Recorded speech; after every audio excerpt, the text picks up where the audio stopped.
What's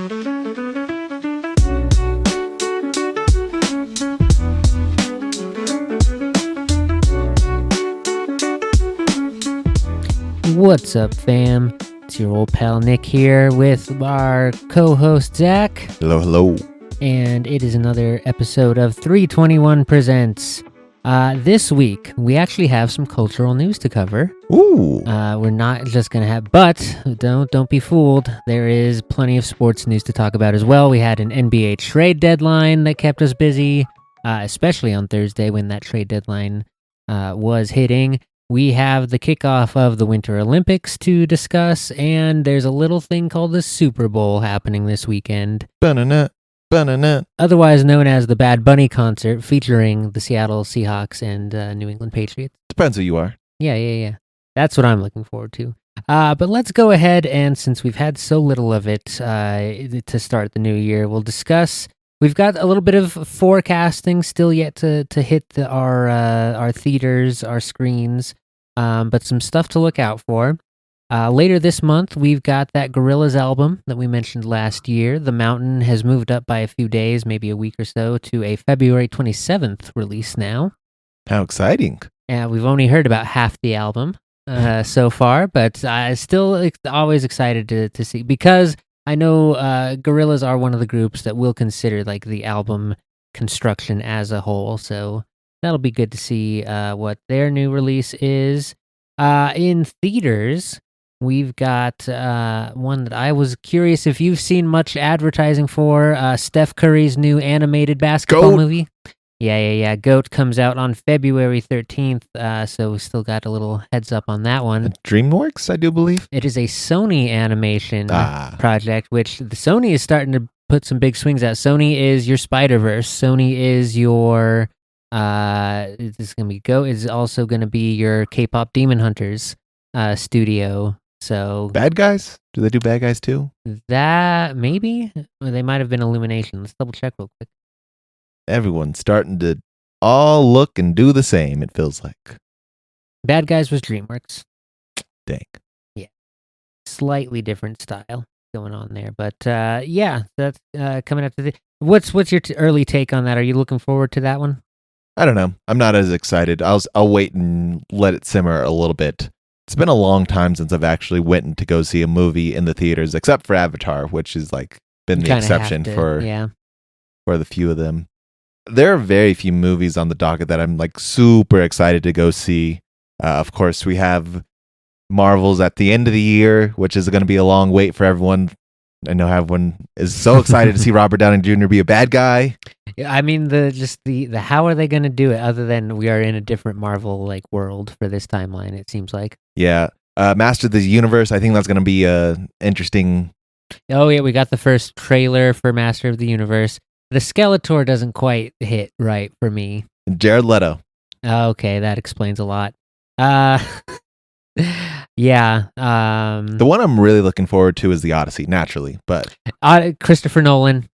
We know he knows how to craft a story. I think Odyssey's gonna. I'm interested to see because I've heard so much hype from the actors on that one so far. Tom Holland and Matt Damon have both been like the greatest project I've ever worked on. I'm so privileged to have worked on this movie. I would have given anything.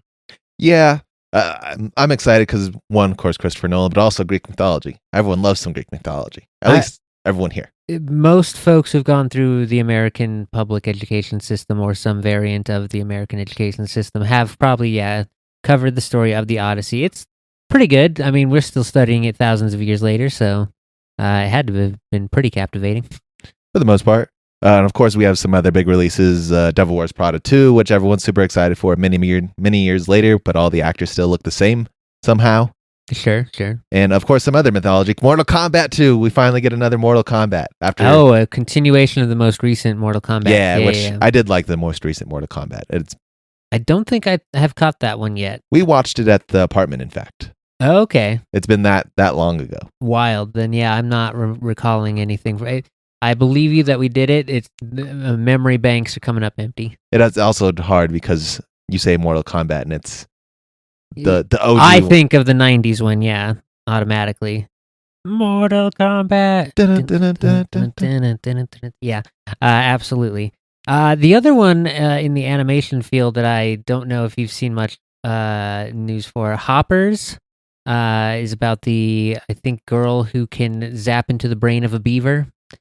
Did not hear anything about that one. That is a news to me. I think this might be another entry from the DreamWorks or is this Illumination Studio? This is the Disney Pixar bit here, but yeah, it's called Hoppers, and it's a little science project. Lets our protagonist hop into the body of a beaver and then go run around in the forest with shenanigans ensuing. I've seen ads, I think, at least. What is like the short version of an ad? Like a little teaser, trailer? Like a little snippet of it. And I was like, that seems ridiculous. Yeah. This is from the reason that I remember this caught my attention. This is from Daniel Chong, the director and creator behind We Bare Bears. Okay. That makes a little bit more sense. So yeah, it's going to be in that wheelhouse of humor. Yeah. Excited. 20 for 26. Pixar. 40 years. Boy, oh boy. Yeah, I guess it has been that long, huh? It has been. Wild. No, they did not make the cut. They did not. But in this weekend's movie news, outside of forecast, things that have actually happened this past weekend, I told you about Mr. Markiplier, Mr. YouTube's personality himself, coming out with his self-financed movie Iron Lung, and that by huge audience demand that they'd expanded into, at one point, over 4,000 different theaters across this country and others. And went ahead and took the box office gross this last weekend over the big Rachel McAdams piece, Send Help, which does look kind of interesting, and Melania's docu-picture drama. I'm not sure what even that was. It's an Amazon project. Okay, sure. But yes, the big notion, the under $3 million self-financed horror movie grossed $21 million on opening weekend, a resounding success, and possibly the greatest success for a YouTube director thus far in history. Ooh, is that true? I can't think of any other YouTubers who have put out the two Australian twins. They also did a horror film. Oh, interesting. Horror would slip past my view, so potentially. What is their name? Yeah, it's Raka Raka. Okay, never heard of that. What movie did they do? Talk to Me. 2022 is what comes up for my search. Yeah. The Raka Raka brothers? Yeah. Yeah. Okay, yeah, let's see here. 4.5 million budget, 92 million box office. Okay, that's pretty good. Because I know they have been like one of the first to actually go take their, which is funny because they're also very Markiplier. They're very like a fun YouTube, and now we're over here in a different lane. Well, that is the fun thing about learning these things about the streamers is they're multifaceted, and that definitely checks out. Horror is a genre that you can do a nice little low budget.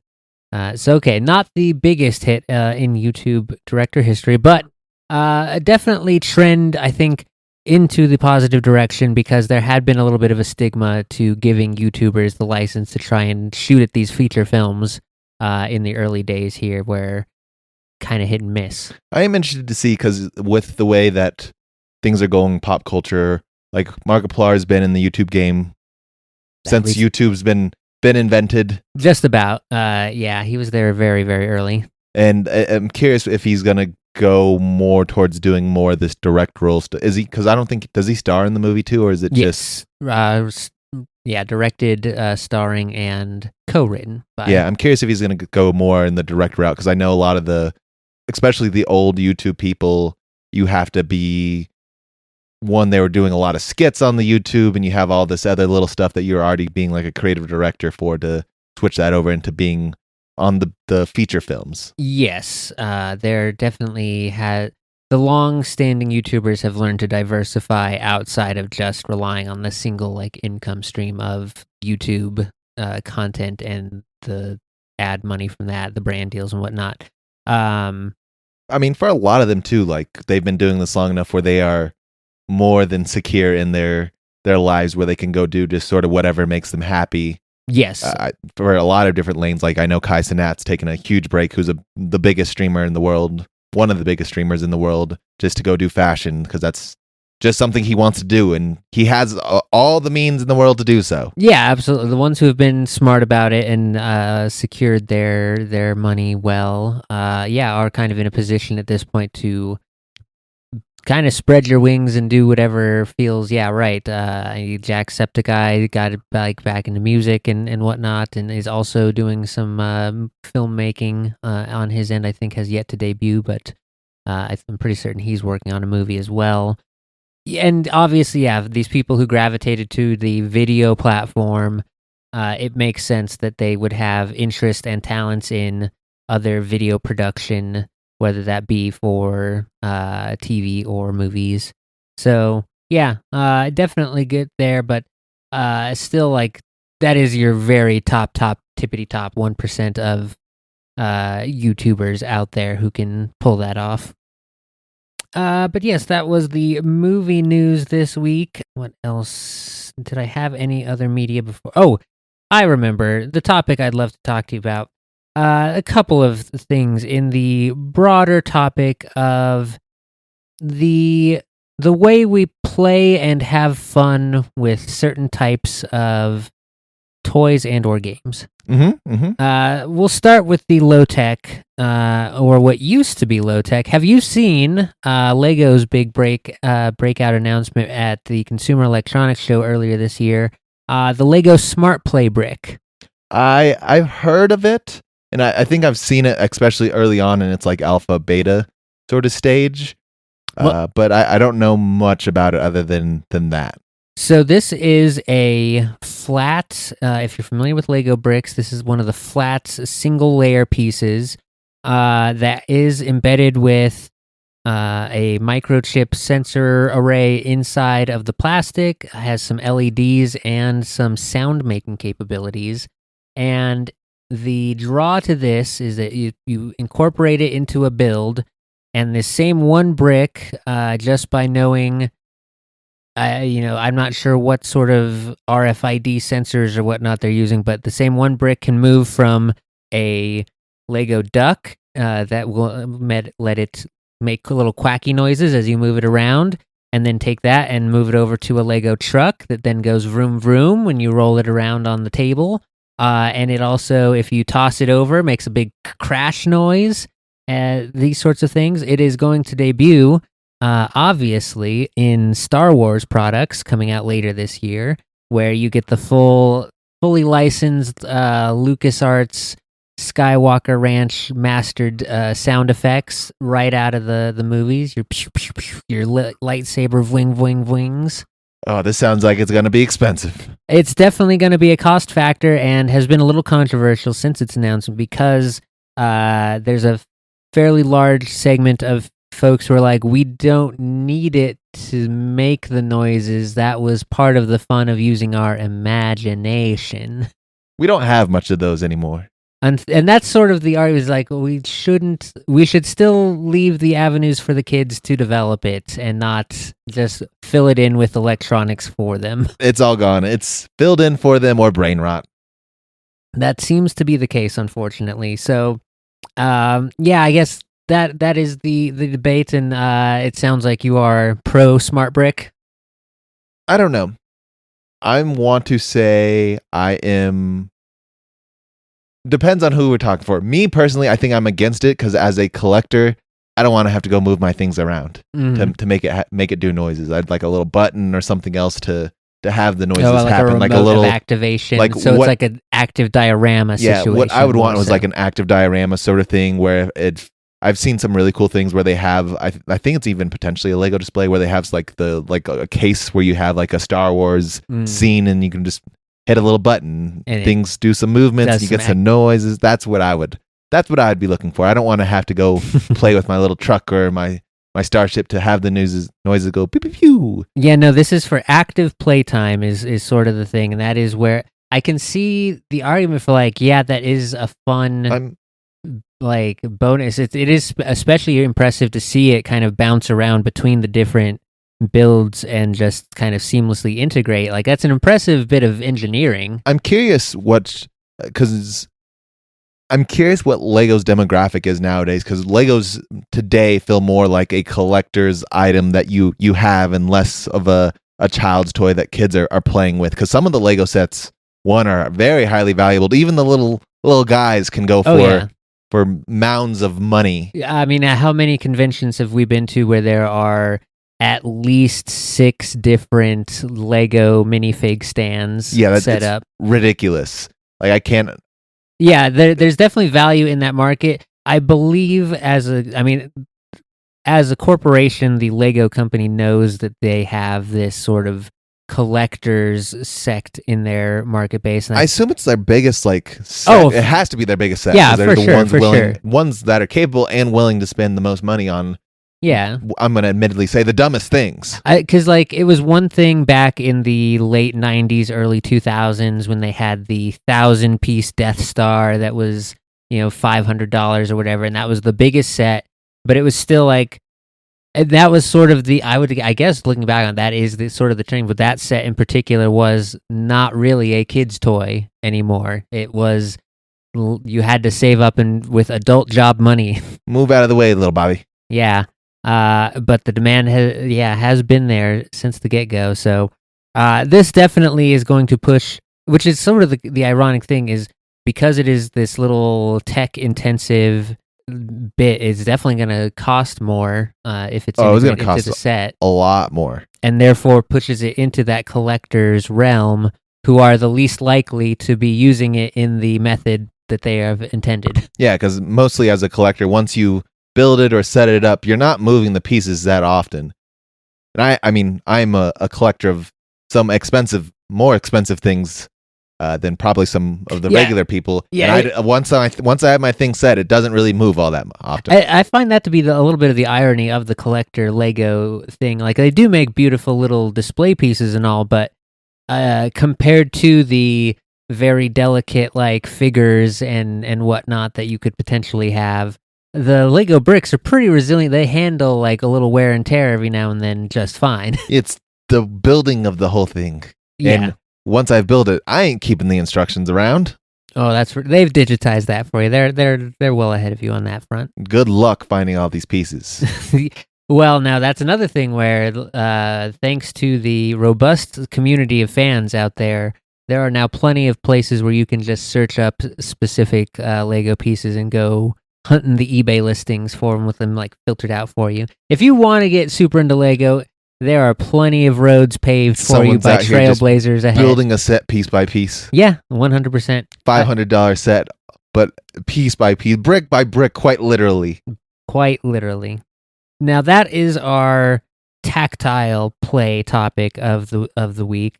The digital play topic I would love to cover for you or with you this week. The rise of a relatively, I would say, new genre that has only come about because of the death of couch co-op, and that is your 2, generally 4-player co-op silly nonsense games, your Peaks, your Repos, your RV There Yets. I don't know if I'd say couch co-op is quite dead yet, because there's there's a couple games here or there that are masterpieces of it. We're starting to get a little bit of a renaissance of and those ones are difficult. In-person co-op. You must have another person to go play with. There's not kind of ish. You can go play with a rando on the lines, I would assume, but that's no one's going to do that. Now that is sort of the area that I would love to talk, because we've, in general, the AAA big name games tend to either be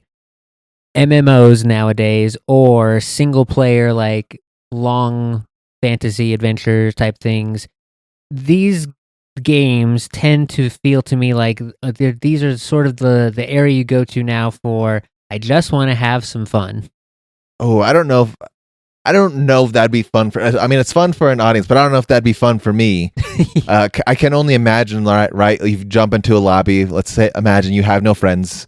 To play these with friends. Randos would be. Oh my! And there's just one person just rage baiting the whole time.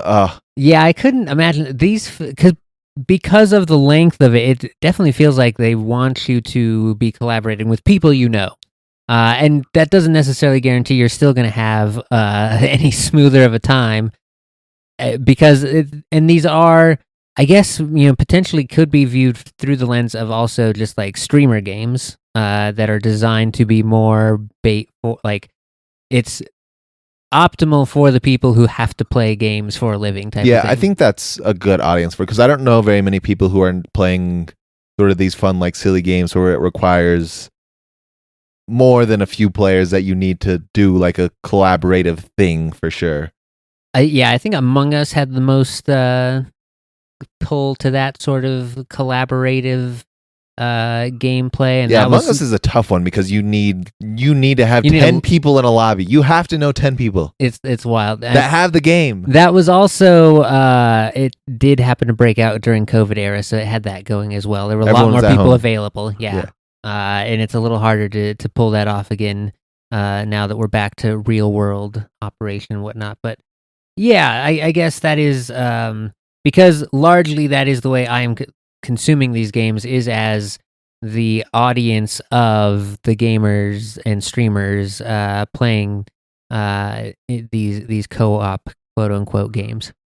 And that is interesting to me because they are still, through the streaming thing, getting enough of the, I imagine, like younger folks, this is kid stuff where like, yeah, I know 3 other people with a computer who can spend $5 on a game with me, and we'll all also go have some silly shenanigans.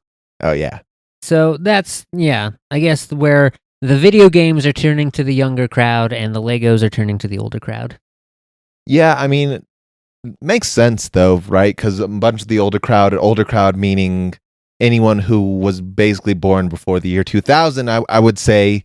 Hey, those TikToks and stuff are kind of hurtful, that new trend where they're like, what year were you born? Yeah, I've already accepted I'm Unk. I have kids on my basketball team who did not know that there was a first SpongeBob movie that was not in 3D animation. Oh my God. Yeah. So I've accepted that fact that I'm already like in Unk status over here. Yeah. But like a lot of these kids did not grow up the same way. Like there's no imagination. Playing outside is not something that really happens anymore. Building a Lego set is not something you do unless it's like. I have heard of that, and that's buck wild to me. Where they're like, "Who do I pay to build it for me?" Yeah, like it's no, child. That's not, the building is the point. Well, so like for me, when you say like Legos, especially for like a kid, it's just like you get the big set of bricks, which of random stuff, and you kind of build whatever you want. You're building your guns, your swords, your other. Yeah, you see what the pieces say to you. Castles, that day. Yeah. None of that is ever happening. One, because Lego didn't for a while stopped making them to do such so, and we were really just built on the sets. The expensive full sets that come out to a single finished item that you are not supposed to then unmake and can't reuse the pieces for. Yeah. That's rough. That is unfortunate. The kids raised by the iPad kids, I guess. Yeah. Well, I don't even know if that's true. It's kind of what the generational. Not even because my generation raised put out iPad kids. Yeah. Well, it'd be your generation that raised these kids, essentially. It'd be the 40 and up, because all those kids would be in high school now. The high school kids now are. Hey, now I'm only 37. Yeah, the older generation. All right.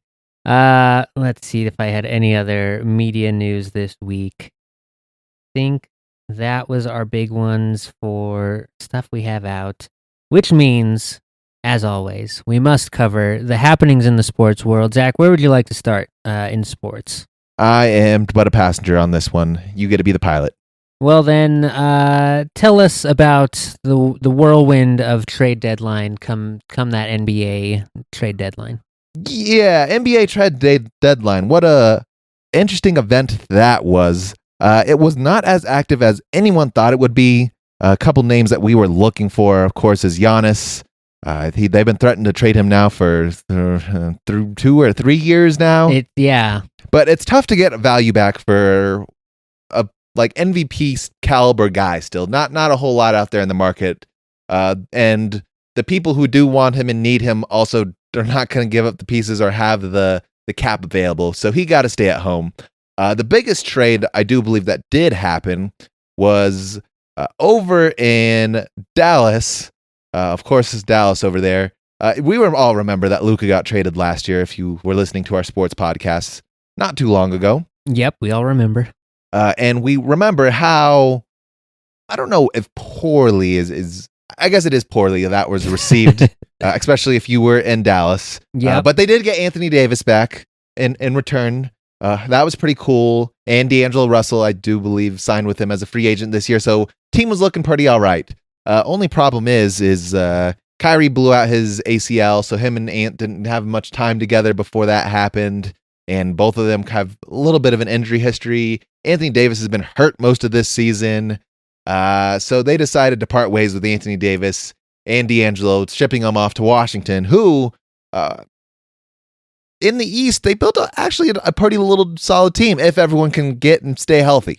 Interesting. Yeah, that's very funny to see the sort of maneuvering where, like, after just a few big, you sit and stay there for a while if you're the Wizards, and now all of a sudden it's like, oh, now we have Wizards some have pieces. Been god-awful for a long time. Whenever Michael Jordan played for them last was their last hope. So in early 2000s. And even that was disappointing. Old Mike, and he had to come back because the team was so bad, and he said, I can beat all these dudes. Yeah, he had ownership stake in the team, didn't he? He did. Yeah, and he's like, I need to get my money's worth out of this. Well, and he's like, this is awful. I can beat every single one of you, and he's went out there and did it. Yep. Yeah, pretty much. But now on Washington, we have Trae Young, who is a very solid player out there in the superstar, all-star caliber guy. You have D'Angelo Russell. You can put him in the 2 slot. Anthony Davis in your 4 or 5 slot, and a bunch of other role players. If they do their job, I think that could be enough to at least find your way into the playoffs, especially out there in the East. But again, this all hinges on, is everyone healthy and ready to go? Answer is with Anthony Davis for the most part. Yeah, that is a pretty big question mark to have looming over that squad, where it is like, yeah, on paper, this seems like this is going to be pretty good, but it's going to take them, the rest of this year is just gelling. As we all know, games are not played on paper, unfortunately. Yeah, for sure. And then, I guess I'm being unfamiliar with the Washington rest of the roster. Do they have any bench depth or any support around these guys, or is it just like they have they're very young and they've shown that they've had some capability to do some things, but mostly they're dudes who can just play a role, which is really all you need now with the team they built around them. Like Trae Young is gonna be your one who gets your points, very Jamal Murray-esque for the Denver area, just a little bit smaller, and can probably shoot the 3 a little bit better than Jamal if I say so myself. Anthony Davis, we know about him because he was a Laker for a little bit. Tried to give us problems, but Jokic was mostly in his head, giving him headaches instead. And D'Angelo was also a Laker and has bounced around. So I think they have a good core to do something out there in the East. I don't know how far they'll go or what it's going to look like for this season, but going forward, I think they'll be all right. Better than what they've had thus far. Certainly the best that roster has looked in a long time. Unfortunately, I think they've been so bad that I think they end up with a lottery pick regardless of what happens the rest of this year. So unless they completely turn it around, if they can lose a marginal number of games, which is a crazy thing to say. Yeah, ideally you probably don't win too much this year and go ahead and take that lottery pick. To their name right now, they're 14-36, so I think they're going to be all right. Okay, yeah, we are not too concerned about them blowing that. No, they have a little space to make move. The most surprising trade of the trade deadline was in Memphis because everyone was expecting it. John Morant was supposed to get traded. He did not. In fact, they traded their other superstar, Jaren Jackson Jr., heading over to Utah to everyone's shock. I don't know why or what made this happen. Yeah, that's an interesting one. That seems like maybe it's like I don't know if you've ever had this in a sports game where you accidentally trade the wrong guy.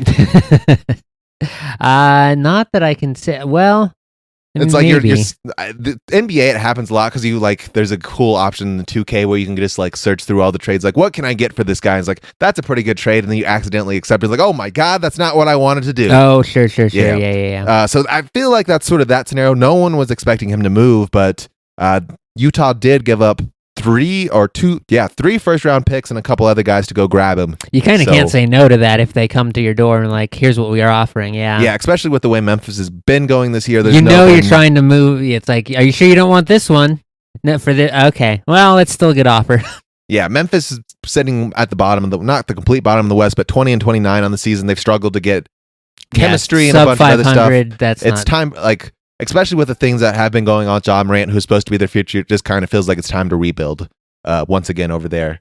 So that one is the most shocking. The weirdest ones all coming out of Cleveland. Cleveland feels a little bit like cellar. Well, I'm not sure what Cleveland's doing. I'm also confused by why they added James Harden. Cleveland was the best team in the East last year. Yep. I don't know what's happened this year. The whole, it feels like the wheels have come off just a little bit, or at least a wheel has popped off over there. They traded DeAndre Hunter, who they traded for last year to get. He was basically a 3-and-D guy, I would say. Dude who can go out and find a bucket. He's more than a 3 guy because he's pretty much a 3-level scorer, but he's also a decent defender. Swapping him out to Sacramento to give them some hope, I guess, and then grabbing James Harden. Don't know why, and they're giving up Darius Garland, who for the most part I think was the longest tenured Cavalier on the team thus far, with all the people that they've moved around. So I'm unsure what's happening over there. Very confusing, management of the squad over there, considering, yes, that they basically ran the entire Eastern Conference all of last year, went to the finals, yeah?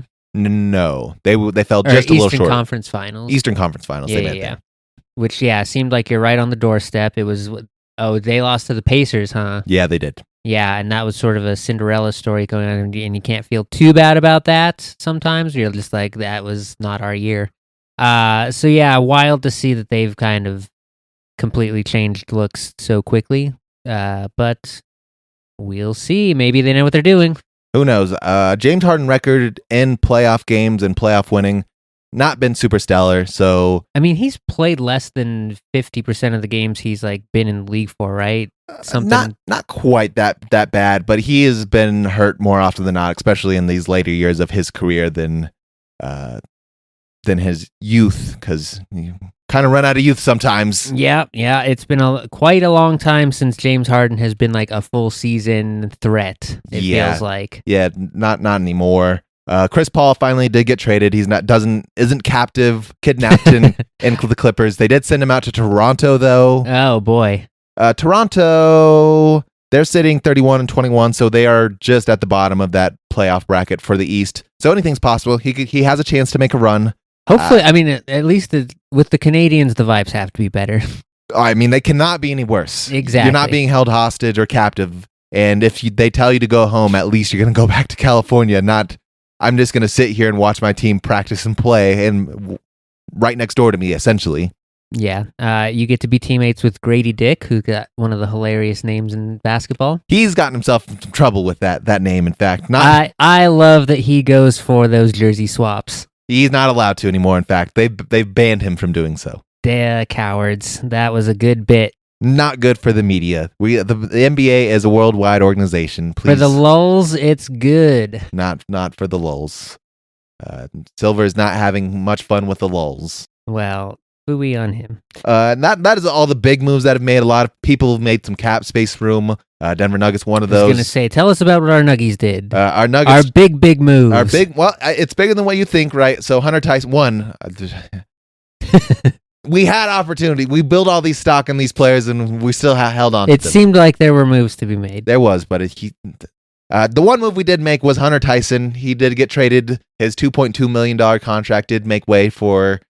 Who's Mr. LinkedIn? I forgot it already. Oh, Spencer Jones? Spencer Jones. Thank you. I'm over here thinking, I got all my angry because of all the things we didn't do. You were thinking Zeke over and over? Yes, I was, in fact. Get out of my head.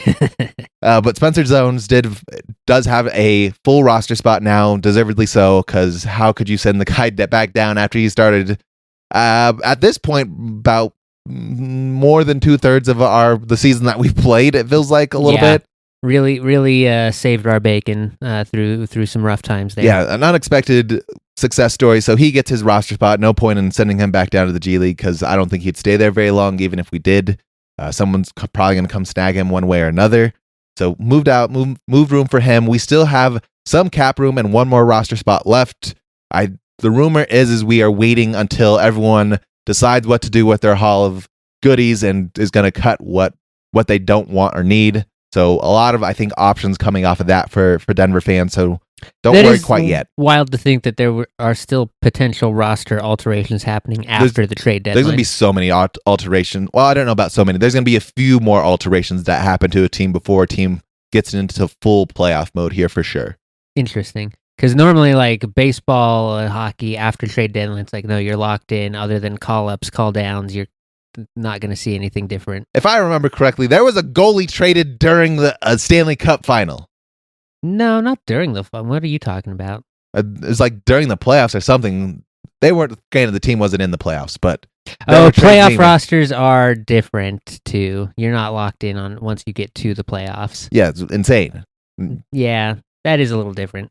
But that is what the Denver Nuggets did. Unfortunately, we did not get rid of Zeke. Potential rumors of getting rid of Stothard or Pickett, perhaps, but Stothard, I think, might have been okay without Pickett. I still don't know. I'm unsure what to do with him quite yet. I think there are some better options, but the way he can score the ball is better than I think any of the options that were available to us with the cap room that he takes up versus anybody else. So I get it. I would have really liked to hand off Zeke to somebody, but no takers. No takers, unfortunately. And I get it. His contract is kind of a bad one for what he does. He has shown some high highs, and sometimes he just gets a DNF or DNP, did not play. Oops. So it happens. Other Denver Nuggets news while we're in the basketball world. Of course, we talked Aaron Gordon missing a hamstring. Peyton Watson now missing a hamstring. We did get Christian Braun back. Jokic did also get hurt in his third or second game back. Took a knee to the knee. Not ideal, especially if it's the same hyperextended knee. Not great. So I think he's going to be a little day to day. Good news is I think we're supposed to get Cam Johnson back eventually. And we have an open roster spot that I assume is going to get filled here within the weeks after people say, we looked at you and you don't fit with our team. You go elsewhere. We'll pay you to go home, basically, again. Oh boy. Very good. And then what are we looking at? The All-Star Weekend. That's going to be next weekend, the 15th. Yeah, coming up very, very soon, just in time, because we could use a break for sure. Yes, absolutely. Especially with our hockey getting like the full month off, just about. Yeah, something's got to be on TV, and that is the Olympics, because that's what I assume everyone's going to be watching, because there's so many other basketball games happening, and the Nuggets, with Jokic back, have not had as much success as we'd like, because now we are in the midst of playing all the teams that are red hot. I was going to say the schedule shifted. It's a buzzsaw. The schedule shifted in a very unfortunate way. What was that, double OT against the Knicks the other night? Double OT against the Knicks. Jokic couldn't hit a free throw to send us home. It was a bunch of bad stuff that happened. Oof. You hate to see it. But like we said, these are... This is sort of the dog days of the year, and you gotta just slog it through and stay in playoff position, and then get ready for the real fight. They're still in third place, so holding on strong. I think we'll stay there. I think through at least getting through the All-Star break. My hope is that I don't know what I want out of the remaining pieces for our one roster spot. Like, it feels like we need another wing type of guy now that all of our wing type of guys have essentially felt like they've died. But the one dude I've really always wanted on the team was Lonzo Ball, who sounds like he's potentially going to be available. Ooh. Yeah, that would... He'd fill up our backup point guard spot so that Bruce Brown doesn't have to do that. He can kind of go be a little bit of a two, or Lonzo. But there's a couple... Lets guys play the role they were supposed to, like, a little bit. Bruce Brown, I know, has done better with the ball in his hands overall, but having the ability to get him off the ball, but also not have to be the best defender out there as well. Having him and Zoe trade off a little bit, I think, would be a good asset to have on the Denver Nuggets, because I am always for more pro defensive guys for a very offensive-minded team. Yes, ideally you get the best of both worlds. Yeah, well, actually, we're not really offensive-minded anymore since we don't have MPJ. It's just Jamal Murray, and Jokic has got to do so much. So sure.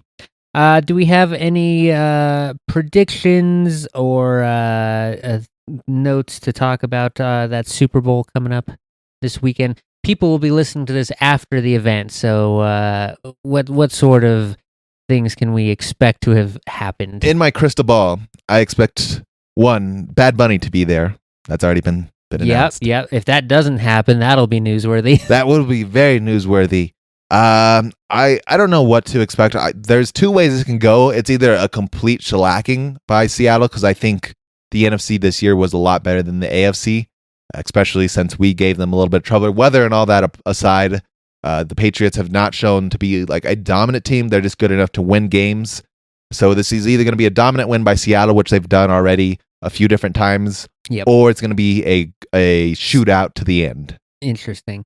So it's going to be in San Francisco, Levi's Stadium, home of the 49ers.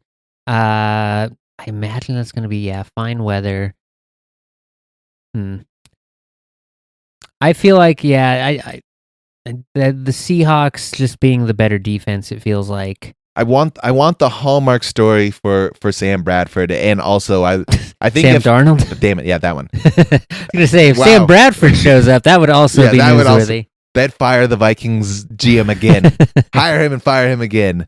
But I do think if Sam Darnold does get one, I think the Vikings team is going to probably lose it a little bit, which I also think would be hilarious. That would be a pretty funny, ending to it. I forgot the list of the other quarterbacks in Sam Darnold's draft class that he is the first one to make a Super Bowl. His draft class is not super great. He was the highest draft pick. I think he was the first overall, if I remember correctly. Josh Rosen's there, who doesn't even play in the league anymore. The other quarterbacks out of Darnold's draft class include Baker Mayfield, Josh Allen, and Lamar Jackson. That are still active. Because Baker's 1, Sam was 2 or 3, Josh was 10th overall. Yeah, because we drafted Chubb instead of him. Lamar was 32. Yep. I think there was some more that happened in between. I think Josh Rosen was picked by the Cardinals somewhere in the teens, if I remember correctly. Rosen went 10th. Josh Allen went 7th. Saquon was the 2nd overall that year. Yeah, there's a few in there that you just don't even hear or see from anymore. Yeah. Other fun NBA fact is with the Jaren Jackson trade, everyone in the 2018 draft class has been traded. Huh. You didn't see that. Well, that's I guess maybe a mark of a new era.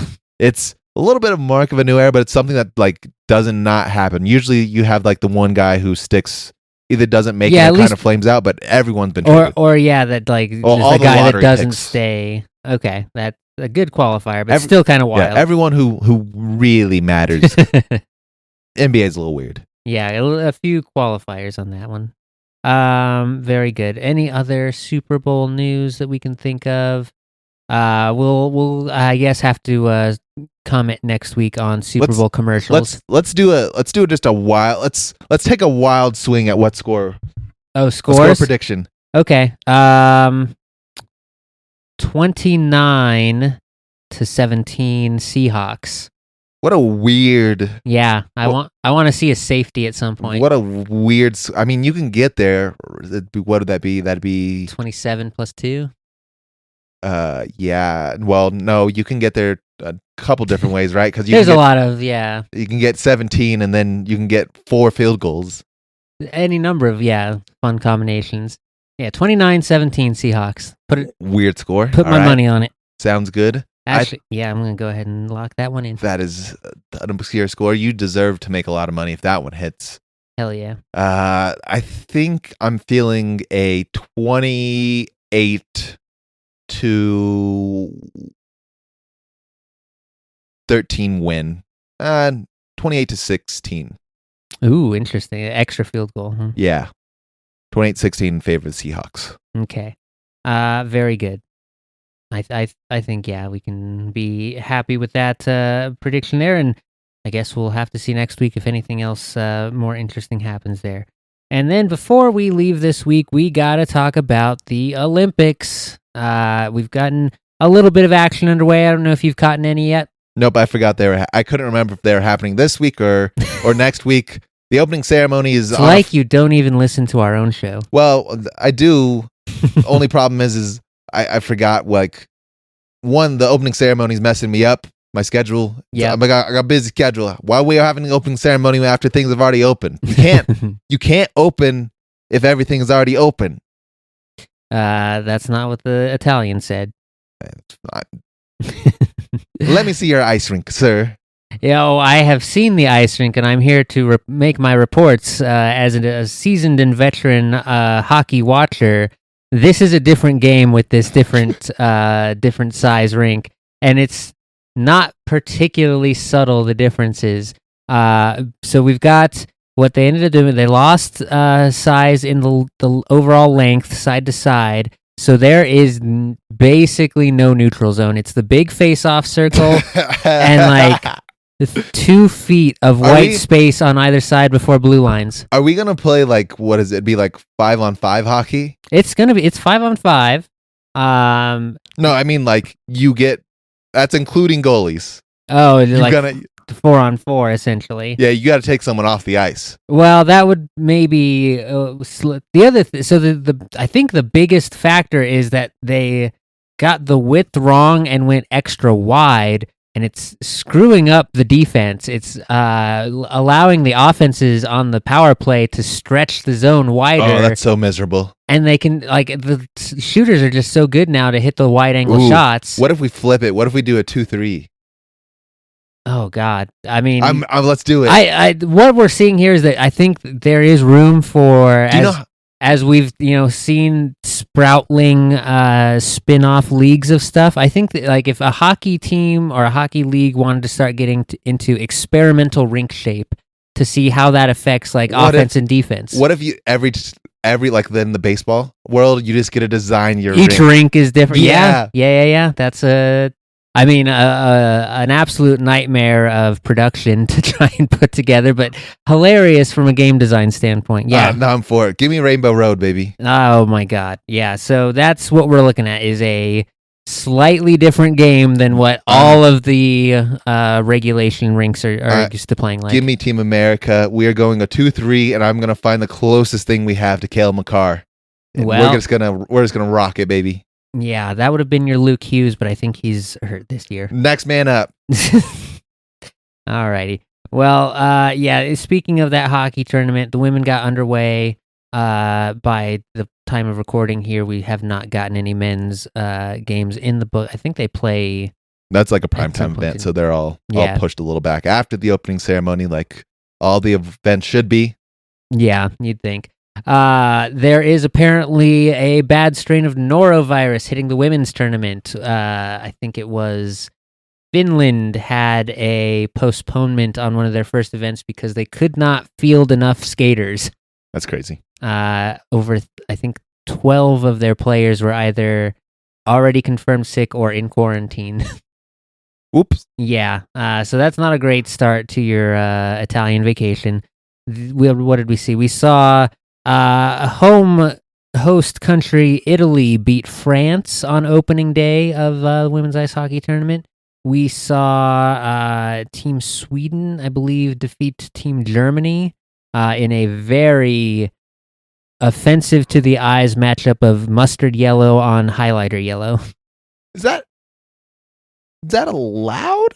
Yeah, I mean the international teams don't really do a home and away unless their jerseys are like the exact same color, but most of them no, I think they all have a white variant. You gotta have a white. But no, this first round, unless their highlighter yellow is like this. That is their. I think they do a blue with the white as their. That Sweden has kind of like an IKEA locked into a design theme and stuck with it for years and years and years. Fire them. So yeah, some fun upsets there. We got, as I reported last week, the curling all day, every day of our Olympic Games. And our first feel-good story, the little country of Estonia got their first Olympic win in the curling. That's crazy. Yeah. At the curling match in the mixed doubles, it didn't hurt that the Swedish thrower, I think there's a more proper term for the person, but I think it is thrower. Team Sweden had a rough day at the office on that one, and that's but Estonia hung in there, made the plays they needed to make. Is it the thrower's fault or the sweeper's fault? Oh, thrower for sure. You think it's the thrower's fault? More often than not, like a sweeper is there to enhance and smooth it. Like I think you can like control sweeper it a is little bit. Sweeper's icing. You can't, but the icing can't save a cake that's bad from the get go. If you throw the rock too hard or offline, sweeper can't fix that. That's fair. Yeah, it's now like if it's the sweeper giving, because the sweeper's also your scout on the other side, like calling your kind of like directing your shot, telling you like where to aim. I thought the sweeper was controlling like your lefts and rights. Like for sure the thrower controls your x-axis if it were, and then the sweeper controls your y-axis. I think it's more that the thrower is in charge of overall velocity and spin, and then your sweeper can augment either you're either smoothing for more speed and a straighter line, or you're roughing for more curve, more spin action to take over. So much intricacies to this sport. It's a very interesting physics-based little thing, and that's why we get to watch it all day, every day. Yep. The other crazy thing, had you seen that Lindsey Vonn was making a comeback this Olympics game? Yeah, she said she didn't want to miss out because she's the most victorious in wherever we're playing in or skiing in Italy. Yeah, Cortina is in particular. She is the most dominant skier in history. She's missing a whole ACL to go do so. She's like working out, squatting, and everything with an ACL, which is possible. Apparently, people, especially back in the old days, just went without one. I suppose. I think that's what John Elway did in the '97 season. Well, he ripped it in the off season and then just was gone. He played without one since high school. That's like okay. He just threw a brace on it, and he did something to hurt himself when he became an old man, and it shifted, and it hurt real bad. And the Greek just threw a brace on him, and said, "Good enough." Okay. Yeah, that seems to apparently some people can just walk off these torn ACLs. Rub some dirt on it. You'll be fine. Built different, I guess. And yeah, Lindsey Vonn is on that list after having to be airlifted off of the last time trial just a couple weeks before the games. I'm curious how all that works, because skiing's one thing where it's like I don't know how much you're doing like the biggest thing is your knees are absorbing your shock absorbers on the hills, and the other thing I was reading about is that the key in keeping the symmetry of your line. If one knee is weaker and wobbling, you're gonna go. I guess if you brace up on it, you'll be all right. That's what she's doing, and she made her first official Olympic run earlier, I believe yesterday, coming in 11th overall, which is fine. She's obviously wasn't going at 100% on a qualifying run, but yeah, just going ahead and moving through, and we expect to see her for a qualifying run on Saturday before the first actual events for this 41-year-old skier on a titanium knee with no ACL. Hey, good on her. I'm glad she made it, and I'm glad she gets to be celebrated in her place that she calls her second home. Yeah, it's incredible competitive spirit, the likes of which... I had a kid roll an ankle yesterday in a basketball game, and he didn't practice today. He's dead. Yeah, absolutely. Things are not built the same. No. This is what happens when you don't know there's a third SpongeBob movie out there. That's the first one. That's the beginning of the weakness, the lack of SpongeBob knowledge. Like when they started to make cars out of plastic, just falling apart. Hey, if we want to spin off into a little old man rant real quick, hey, whoever's designing cars, the new cars now, it can't all be buttons and touchscreen, gang. Who got rid of the stick shift? Oh my! What an old man! The rental truck I had the other week, no stick shift. It was all buttons for the different gears. Garbage. Get that out of here. Oh my gosh! What an old man! What a boomer! Yeah. My new car has a stick shift, so I'm happy about. I'm sure it's like required, like one of those crazy people who's like, I don't want the new thing with all the fancy button. You're turning into Gramps. Well, the funny thing it reminded me of is a complaint my mom used to have about when cars started to have the electric window thing. She's like, no, I want the manual roll them downs. I'll pay extra. I don't think that's even feasible anymore.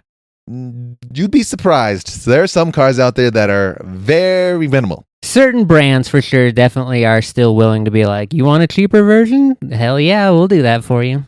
But it is not the ones that get the commercials. Yeah, on the bright side, Gramps, when he got his first new car, the car he has now, couldn't figure out how to start it because it had the push to start. There was no... hey, I can't knock keys. the man. I've gotten beat by the push to start system too. I wasn't ready. Brake, push, start. Where'd the keys go, man? I used to have keys. No, it's bad for your ignition. No, I like it better. Well, so mine doesn't do the stop signs and red light thing, so it's not as good, but... That's fine. That's allegedly a myth, though. Sure. I think that was everything I had to bring to the table this week. Did you have anything else we need to cover? I did not.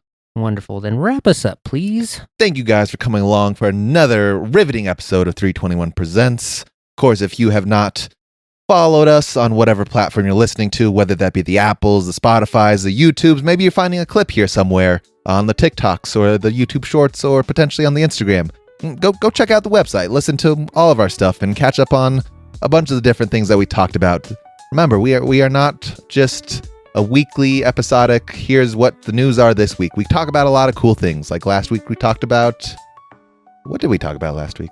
Last week we discussed adapting books to movies. Yeah, adapting books to movies. We talked about how things end. We've had a lot of different good sports discussions, like is there such thing as a good trade or a bad trade? A bunch of other things. So if you want all that, please do give us a follow. If you already are doing all that and you like all that, please give us a 5-star rating, maybe a subscribe if that applies on the area that you are in. Other than that, of course, I have been none other than your nice little co-host here. My name is Zach. And of course, we had the pilot of the episode for this weekend, the host, Nick, and we will see you guys next week. Adios. Mortal Kombat.